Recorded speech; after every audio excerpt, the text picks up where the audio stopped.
هلا والله، معاكم داي. بمقطع اليوم بحكي عن اليوتيوبرز عمل كل الاشياء، حرفيا كل الاشياء السيئة اللي ممكن تخطر على بالك هذا اليوتيوبر سواها. يعني فيك تعتبره باكج من الانحطاط وقلة الادب. بس قبل ما نكمل المقطع مثل ما وعدتكم رح نصير نطلع افضل التعليقات من كل مقطع، وهي افضل التعليقات من المقطع اللي فات. ولو حابب تشارك بالمقطع الجاي اكتب لي اي تعليق جميل مثلك تحت بالتعليقات. وهلا خلونا نكمل. بكل بساطة يا اخي والله اني محترم ولحد الان لسه ما غلطت. اليوتيوبر هذا ارسل صورة عورته لبنات صغار وتكلم عن شخص واتهمه بالمثلية بس لانه ما بده يطلع بالبس مع بنات. يعني المنطق المعطوب عند هذا البني ادم كان يا اما بتطلع بالبس مع بنات يا اما انت مثلي. يعني صراحة اعطب من هيك منطق بحياتي ما شفت. وهذا اليوتيوبر نفسه استغل القضية الفلسطينية الشريفة. بما انه ذكرنا القضية الفلسطينية فما بدي اوصيكم من الدعاء والمقاطعة واي شيء بتقدر تساهم فيه حتى يساعد اخواننا بغزة وفلسطين. وهذا اليوتيوبر نفسه استغل الدين، وهذا اليوتيوبر نفسه كمان في دلائل عليه انه عم بيتحرش بالاطفال، وكل هذا بس عشان المشاهدات. طبعا اوكي يمكن تكون اخر واحدة مو عشان المشاهدات، لانه حرفيا بعد ما انفضح انه هو عم بيحاول يتحرش باطفال حاول يغطي على الموضوع عشان ما تشوه سمعته. وطبعا الطلب الوحيد من هذا المقطع هو انكم تساعدونا ننهي هذا اليوتيوبر، او اذا ما قدرنا ننهيه على الاقل ننبه الناس منه انه ما تتابعوا، او يعني اذا وصل لاي حدا منكم رساله منه تعرفوا مين هو وتعرفوا اخلاقه وتعرفوا مبادئه بكل بساطه. وكمان يعني لو حطيت لايك واشتركت يعني ما راح ازعل، اشترك وحط لايك خلينا نوصل 10,000 مشترك. طيب خلينا نبدا مع الادمي حبه حبه. اول شيء خليني اورجيكم كيف هذا الشخص بيستغل القضيه الفلسطينيه استغلال واضح. وقبل ما اشغل المقطع مثل ما قلت لكم بدي منكم اقل شيء تدعوا لاخواننا بفلسطين الله ينصرن ويكون معاهن، هذا اقل شيء ممكن نعمله. وطبعا لا تنسوا المقاطعه. وهلا خليني اورجيكم المقطع اللي بيستغل فيه القضيه. في شخص ينزل ماينكرافت ويدعم اسرائيل، فعلشان كذا قررت اجيب هذا الشخص واخليه جوا الآلة،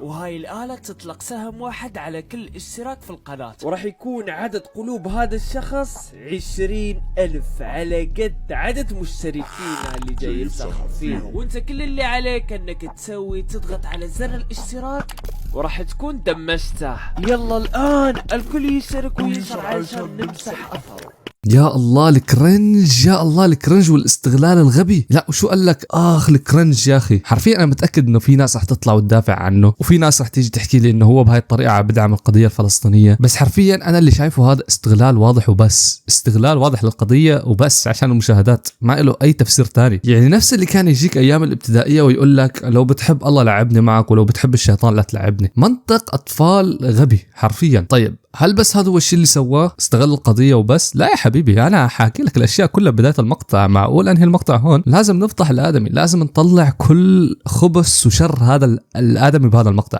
بكل اختصار. لانه بكل بساطه هذا البني ادم جاب يوتيوبرز ماينكرافت عرب واخذ الدين محتوى من الاخر. خليني اورجيكم المقطع عشان تفهموا قصدي.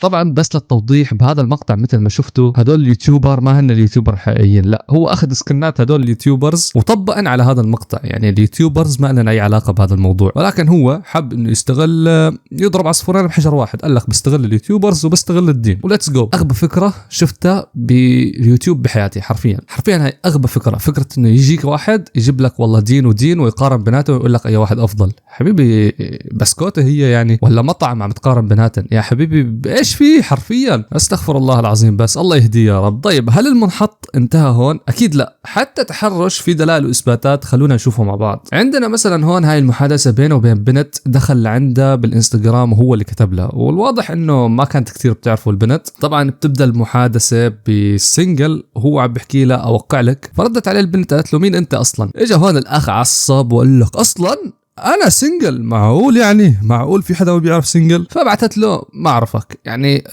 يعني انت غير معروف وغير مشهور. طبعا هون بلش هو يشرح عن حاله مين بيكون، وانا سنجل شخص بسيط بحب ماينكرافت بحب السعاده ما بعرف شو. اجت البنت بكل بساطه بعثت له وانا ما بأعرفك خلي وصفك لنفسك. اقسم بالله البنت بيج دبليو، اقل شيء ممكن احكيها عنه بيج دبليو حرفيا. يعني رغم انه مبين عليها صغيره الا انه ما لها مهتميت له اساسا ولا عاطيته وجه من الاخر. طبعا بعد ما شاف عرف هو انه البنت هيك مو عاطيته وجه ولا حتى مهتمت له، فكتب له دحين كيف افهمها اني اصور مقطع او انه في مقطع فيديو. وطبعا بعد ما هو هيك كتب ردت هي عليه لا لا لا تكفى، ما بفضايح من الاخر، يعني لا تطلعني بالمقطع وما ابدا اكون بالمقطع. ولكن الوسخ سينجل قرر انه يرسل له الصوره لهاي البنت، حرفيا يعني فيك تقول عنه بالضبط، يعني فيك تقول عنه انه مو لابس ولا اي شيء. حرفيا الصوره انا مغبش عليها، ولكن هو حرفيا كان لابس شيء يعني حتى البوكسر او الكلسون اكبر منه حرفيا، يعني شوي وببين كل البضاعه اللي عنده. لا ولمين راسلها لبنت صغيره هي اساسا مو معطيته وجه، يعني قله ادب وانحطاط لابعد الدرجات. انا حرفيا لما اشوف هيك اشياء بنقهر، يعني شيء لا يحتمل، حرفيا شيء لا يحتمل، اقل ما يقال عنه. ولاحظوا انه لحد الان انا محترم بالمقطع وحاولت اني ما اغلط على الادمي، مع انه بيستاهل الواحد يغلط عليه. قسما بالله لو طلع خبر بكره بيحكي انه هذا الرجال هو العربي الوحيد اللي كان موجود بجزيره أبستين، عرفتوا أبستين؟ والله ما راح استغرب، يعني بعد الشيء اللي شفته ما راح استغرب. طبعا الله يهديه حرفيا، يعني لو تاب ما حد راح يزعل، بس الشيء اللي يخليك تشك انه تاب هو انه حرفيا رجع وتحرش بطفل جديد. وفي يوتيوبر اسمه كاين، اتمنى نطقت اسمه صح، المهم انه نزل مقطع وكان في واحد من متابعينه عم بيحكي له انه سنجل حاول يتحرش فيه. ما راح احكي كثير عن الموضوع، فيك تروح لقناه كاين وتشوف المقطع عنده، لانه حرفيا هو هنيك حكى عن المقطع بكل تفاصيله، فعشان ما اضيع لك وقتك هون. المهم وللاسف في يوتيوبر كثير حاولوا ينصحوه وحاولت تقول له انه التحرش بالصغار حرام وما الى ذلك، لكن الشخص منحاط وما راح يسمع من حدا ولا مهتم لاي حدا حرفيا. على العموم الشيء الوحيد اللي زي ما قلت لكم بدي اياكم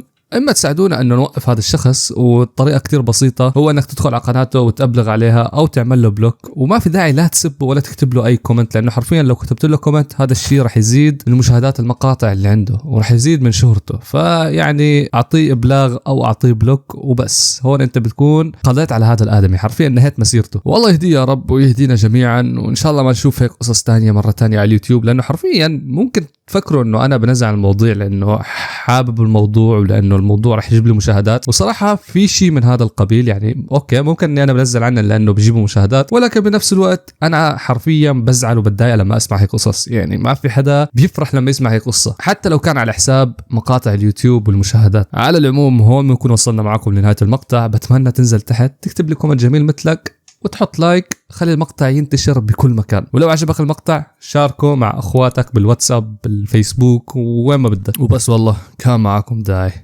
السلام. تهدينا الحياة أضواء في آخر النفق، تدعونا كي ننسى ألما عشنا.